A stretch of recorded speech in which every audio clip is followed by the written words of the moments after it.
Magyarország újra erős szövetséges lesz az Európai Unióban. Vamos a ser un fuerte aliado de la Unión Europea y de la OTAN, dice Peter Magyar, el próximo primer ministro de Hungría, tras ganar contundentemente las elecciones el domingo, obteniendo además una supermayoría en el Parlamento, más de 2/3 de los escaños, y poniéndole fin a la era Viktor Orbán tras 16 años de hegemonía. Magyar, de 45 años, de perfil conservador, formaba parte de Fidesz, el partido de Orbán, y ahora con TISA, una agrupación de apenas 6 años, gobernará Hungría, un país pequeño, pero sobre el que se depositaban las miradas de toda Europa. Y mencionó varias veces Europa Peter Magyar y habló de recuperar la patria en su discurso de ayer. Juntos hemos reemplazado al régimen de Orbán, juntos hemos liberado Hungría, hemos recuperado nuestra patria. Muchas gracias. Hemos recuperado la patria, decía Peter Magyar, el futuro primer ministro húngaro.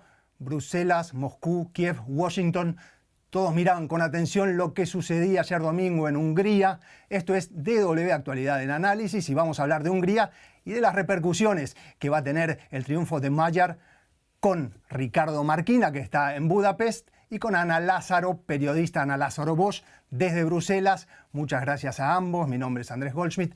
Ricardo, comenzamos con vos. ¿Cómo se vivió la jornada de ayer y sobre todo la noche en Budapest luego de que se conocieran los resultados? Buenos días desde el Danubio. Pues ayer fue un día muy ruidoso, sobre todo una vez que se confirmó, pasadas ya las 9 de la tarde hora local, cuando se confirmó que la victoria era imparable. Al principio hubo un poco de tensión cuando iba por delante Orbán, pero era cuando estaba recontando los votos de la mañana, pero enseguida quedó claro que el cambio era imparable. A partir de las 10 de la noche, cuando ya se estaba viendo que se iba a alcanzar y que se alcanzó lo que se llama supermayoría, esto de los 2/3 de la Cámara, pues se convirtió la ciudad, el centro, en una fiesta. Si esta es ya una ciudad bastante ruidosa de por sí, pues lo de ayer fue tremendo. He de decir que me he tenido que apartar bastante, porque es poner una cámara ahora mismo en cualquier lugar de la ciudad y la gente pita, saca banderas, se acercan a saludar. Es prácticamente imposible de trabajar. Había muchas ganas de votar y por lo que he podido ver, también es evidentemente una visión parcial de estar aquí un par de días y solo en la capital. Este ha sido un voto bastante transversal porque estaban celebrando gente joven, gente mayor, gente rural, gente urbanita, porque se hubiera podido pensar que esta era una victoria solo de las clases urbanitas, de la gente más joven, pero no. El voto por Magyar ha sido absolutamente mayoritario. El país demostró ayer durante toda la jornada electoral, con ese casi 80% de participación, que el país quería un cambio y que más lo quería con mucha fuerza. Y nos quedamos, ya vamos a ir con Ana Lázaro Bosch, pero nos quedamos todavía en Budapest con el Danubio gris al lado de Ricardo Marquina. Para la segunda pregunta, ¿cómo explican los húngaros, los que analizan la política en Hungría también, este resultado tan contundente luego de 16 años de hegemonía de Fidesz? Bueno, pues hay varios factores. Uno que sería el más normal, que creo que aplica a cualquier líder que haya estado tantísimo tiempo en el poder, y es el desgaste. La gente estaba muy cansada de Orbán, de su grupo, de su camarilla de altos funcionarios y sobre todo estos últimos 4 años de estancamiento económico. Ese es el segundo factor, la economía. El país se estancó, la moneda local cayó dramáticamente frente a las divisas más fuertes internacionales y la posición. El tercer factor sería la posición internacional de Orbán.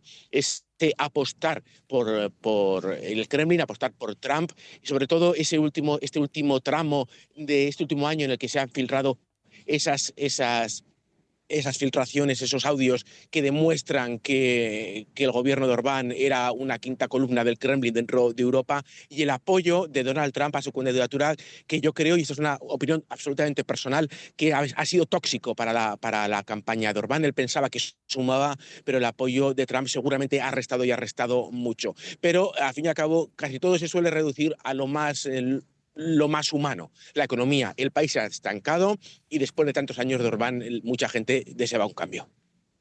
Ricardo Marquina se refería a audios del canciller húngaro, Szijjártó, hablando con su homólogo Sergei Lavrov de Rusia sobre informaciones, sobre acciones que coordinaban para favorecer a determinadas personas, algo que se divulgó en las últimas semanas. Vamos a Ana.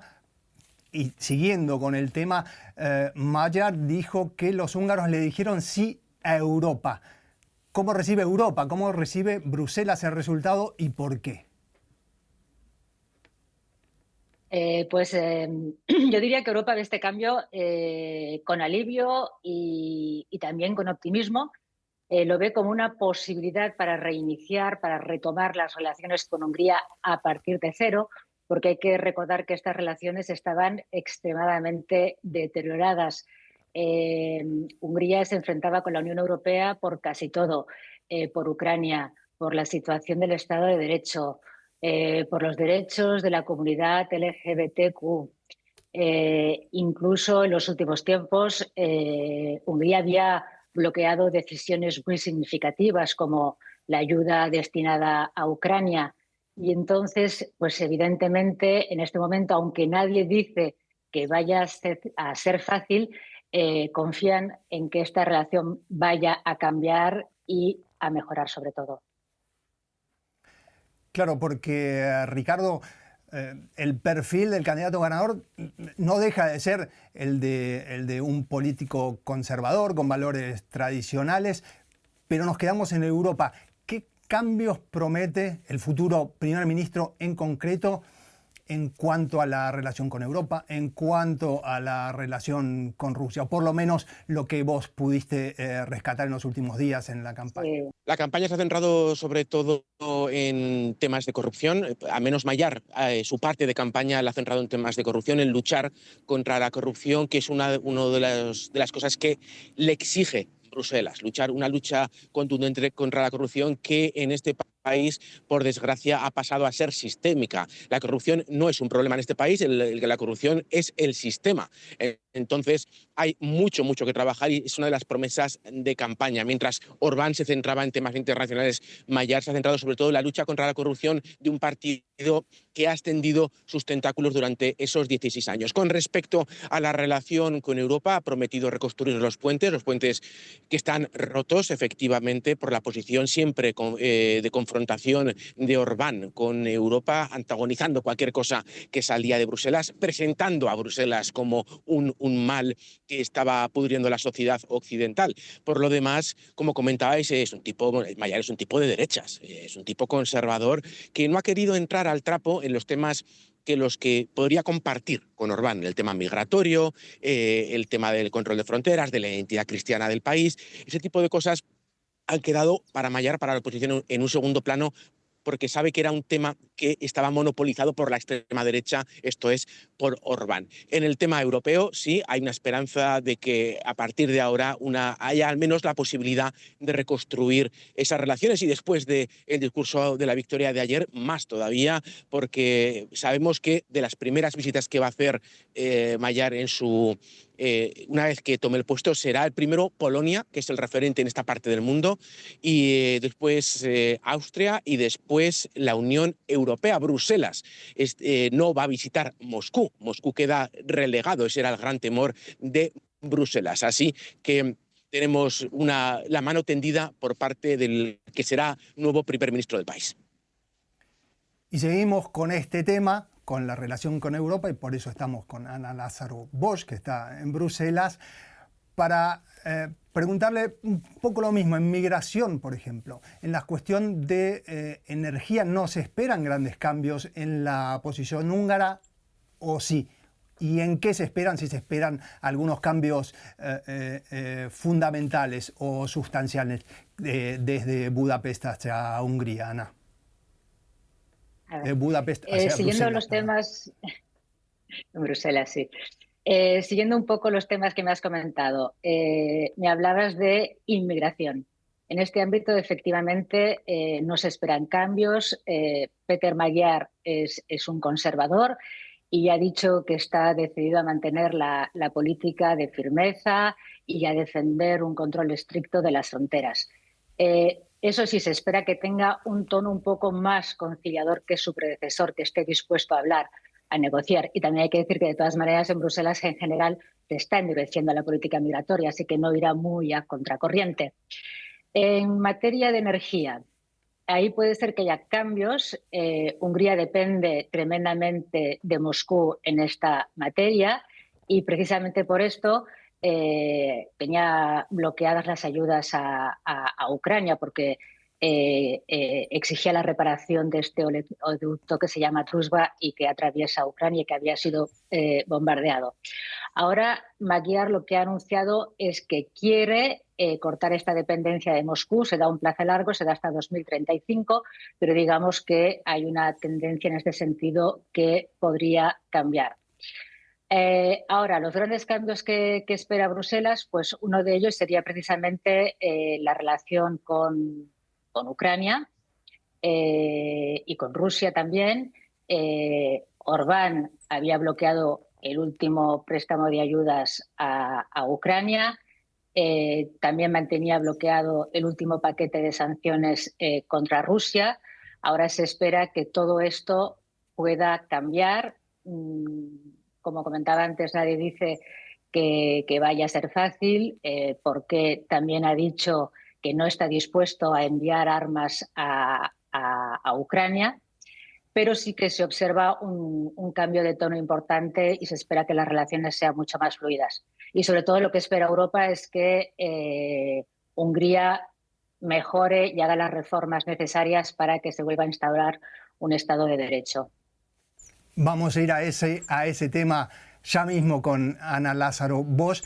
Recordamos antes con la cuestión de la energía, que entre los primeros paquetes de sanciones de la Unión Europea, que ya son 20 o 21, ya no recuerdo, estaba el embargo petrolero que estuvo hecho también a medida de Hungría porque se exceptuó ese embargo a el petróleo llegado por oleoductos, es decir, no por mar, es decir, afectando solamente a Hungría, que recibe o recibía petróleo desde Rusia, que ahora, una provisión que ahora se ha interrumpido justamente por el problema que nos contaba Ana Lázaro de ese oleoducto atacado o destruido o averiado. Bloqueo contra bloqueo, Hungría bloqueaba la ayuda a Ucrania, Europa bloqueaba fondos de la Unión Europea hacia Hungría, pero por otro tema, por la cuestión del Estado de Derecho, que es exactamente el problema y qué tiene que hacer ahora Hungría para desbloquear esos fondos. ¿Alcanza con los anuncios que pueda hacer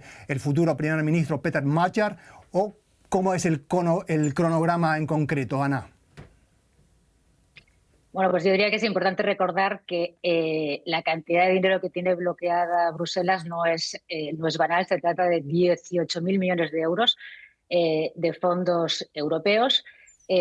Ahora Bruselas confía precisamente que gracias a esta gran mayoría absoluta que ha conseguido en el Parlamento, Peter Magyar pueda introducir las reformas que exige Europa y exige reformas principalmente en lo que se refiere, como decíamos antes, al Estado de Derecho, pero también más concretamente lo que se refiere a la libertad de los medios de comunicación y a la independencia de la justicia. Y en este sentido, precisamente uno de los primeros gestos que ha hecho Magyar tras su victoria a las elecciones ha sido pedir la dimisión de la cúpula judicial. Entonces, Bruselas en principio es optimista, pero está claro que va a querer verificar a qué velocidad se introducen estas reformas antes de poder liberar el dinero. Y vamos ahora a continuar con otros de los grandes temas que estuvimos hablando con respecto a las elecciones en Hungría. Una es quiénes son los ganadores y perdedores más allá de los candidatos de ayer, es decir, quienes observaban de afuera del país. Uno es Rusia, uno es Vladimir Putin. Víctor Orbán, Ricardo, esta pregunta es para vos. Es uno de los pocos en la Unión Europea que mantiene buenas relaciones con Vladimir Putin, a quien visitó varias veces desde que se inició la guerra. Mencionamos también la cuestión de los audios que se divulgaron hace pocas semanas. Además de eso, ¿cómo se percibió la influencia de Rusia en la campaña? Es algo que se menciona muchísimo desde nuestro lado, desde Bruselas, desde Occidente, pero concretamente, ¿qué es lo que hubo de real en esa influencia o supuesta influencia rusa en Hungría? Bueno, uno de los cánticos de anoche fue rusos iros a casa. Este ha sido un tema central en la campaña, en la oposición, que da por sentado, como lo hacen también los observadores extranjeros, que Rusia tenía en Orbán, o todavía tiene en Orbán, un caballo de Troya dentro de la Unión Europea. La oposición ha estado azuzando este fantasma, un fantasma que es muy real después de esos audios entre los ministros de Exteriores de Hungría y de Rusia filtrados estas últimas semanas, en los que quedaba claro el vasallaje. Rusia le pedía cosas a Hungría y esta decía sí a todo y estar siempre dispuesta a ayudar, convirtiéndose casi en, yo creo que se podría llamar, quizás no judicialmente, pero sí emocionalmente, una traición hacia los socios europeos, porque Europa está enfrentada, lo quiera o no lo quiera Orbán, a Moscú, y Orbán estaba congraciándose siempre con Rusia. Este ha sido un tema central de la campaña. Orbán lo ha querido llevar por otro lado. Orbán ha querido hacer una analogía, poner cara sus pósters de propaganda electoral era Mayer y Zelensky, los dos rostros juntos, intentando decir que son lo mismo, que Mayer significa la guerra y que para la participación húngara en la guerra. El tema ruso ha sido un tema central. También ha habido informaciones de que el GRU, los servicios exteriores de espionaje militar ruso, habrían valorado fingir un intento de asesinato contra Orbán para así multiplicar sus posibilidades de ser elegido, pero la verdad es que no hay que irse a grandes teorías de la conspiración. Rusia ha apoyado a Orbán durante años con precios de petróleo a precio de saldo, y Orbán ha apoyado las políticas que le convenían a Rusia dentro de la Unión Europea, con lo cual no hace falta ser muy listo para unir los puntos. Muchos jugadores en ese ámbito, en ese campo de batalla en que se transformó Hungría.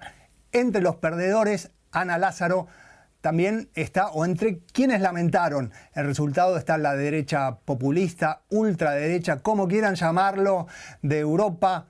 Este movimiento, estos partidos antiglobalistas, soberanistas. Vi varias publicaciones ayer en redes, dijeron, perdimos a Hungría. ¿Qué pierde realmente este movimiento o este conjunto de partidos, Ana?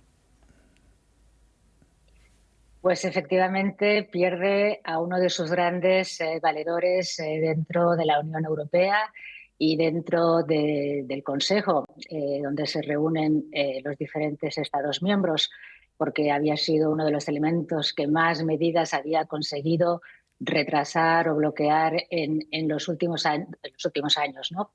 Hay que decir además que hay otros países en los que la extrema derecha también se ha debilitado. Lo vimos en el caso de Polonia hace ya un cierto tiempo y más recientemente en el caso de los Países Bajos.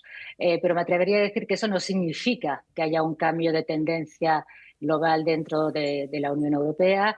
En Italia sigue gobernando Giorgia Meloni y está por ver lo que va a pasar en otros países, como por ejemplo Francia, donde Marine Le Pen sigue llamando a las puertas de la presidencia. Así pues, pierde un elemento importante, pero me atrevería a decir que no quiere decir que la situación vaya a cambiar globalmente en Europa, también porque siguen teniendo un peso específico muy importante estas fuerzas dentro del Parlamento Europeo. Yo creo también que quien pierde un gran valedor dentro de la Unión Europea, como comentaba antes mi colega Ricardo, son Washington y Rusia, que consideraban a Orbán como un gran aliado. Habían apostado por él. Washington había incluso llegado a enviar a su vicepresidente a apoyarlo durante la campaña electoral, y Rusia, pues de todas las maneras que había podido a lo largo de los últimos años. Así que van a ser estos países quienes van a tener dificultades para encontrar un sustituto. Y Ana, seguimos con Estados Unidos. Había estado también Marco Rubio hace varias semanas, ahora estuvo J.D. Vance, el vicepresidente de Estados Unidos, que no tuvo una buena semana, no le fue bien negociando la paz en Islamabad, y su paso por Budapest tampoco tuvo grandes resultados. Trump había apoyado a Orbán, como lo había hecho con los triunfadores Javier Milei o Tito Asfura en América Latina. ¿Se puede decir que pierde su aura Trump? ¿Ahora hay que relativizar la importancia de esos endorsements, de esos apoyos de Trump? ¿O también puede empezar a pensarse que los líderes europeos de estos partidos van a intentar despegarse de Trump? Meloni, por ejemplo, no estuvo en esa conferencia de acción conservadora hace poco en Budapest. Alternativa para Alemania también marcó sus diferencias o viene marcando sus diferencias con Trump en Irán. ¿Cómo lo ves, Ana, que este movimiento, los partidos, lo que conocemos como la ultraderecha en Europa, también se empezará a despegar de Trump? Pues yo creo que lo van haciendo a diferentes velocidades. Me da la sensación de que les cuesta. Hay algunos, como una formación española, Vox, que siguen apoyándole sin ningún tipo de disimulo, abiertamente, pero también es verdad que es un partido que no está en el poder. En cambio, en el caso de Italia, pues Giorgia Meloni siempre ha sido una gran atlantista y aunque en este caso ha puesto algunas dificultades para el uso de algunas de las bases militares en Sicilia, mantiene una mano tendida hacia los Estados Unidos. Entonces yo creo que va a estar un poquito por ver cuáles son los siguientes movimientos de Donald Trump. La economía europea está claro que ha empezado a sufrir las consecuencias del cierre del estrecho de Hormuz y la situación se puede agravar, sobre todo con este último anuncio de Donald Trump de reforzar el cierre, bloqueando las naves iraníes. Europa está preocupada y también los aliados tradicionales de Estados Unidos pues también están yendo con mucho cuidado, ¿no? Sobre todo los que están en el poder. Bien, nos fuimos un poquito del escenario específicamente húngaro, pero está relacionado el tema. Lo concreto es que Peter Magyar acaba con 16 años de hegemonía de Viktor Orbán y va a gobernar prácticamente sin oposición. Las repercusiones en Hungría, en la relación de Hungría con la Unión Europea y en general en el panorama, en el ámbito de lo que pasará en la política europea, todavía queda por ver. Será para otro próximo programa. Agradecemos al periodista Ricardo Marquina, que está en Budapest, y a Ana Lázaro Bosch en Bruselas por este programa que salió, creo, muy bien, gracias a la presencia de ellos. Nos pueden seguir en todas nuestras redes sociales y si no nos pueden ver, sí nos pueden seguir escuchándonos como podcast, en formato de podcast en cualquiera de sus plataformas. No hay excusa para ver o para no escuchar DB Actualidad en Análisis. Muchas gracias una vez más. Soy Andrés Goldschmidt. Hasta la próxima.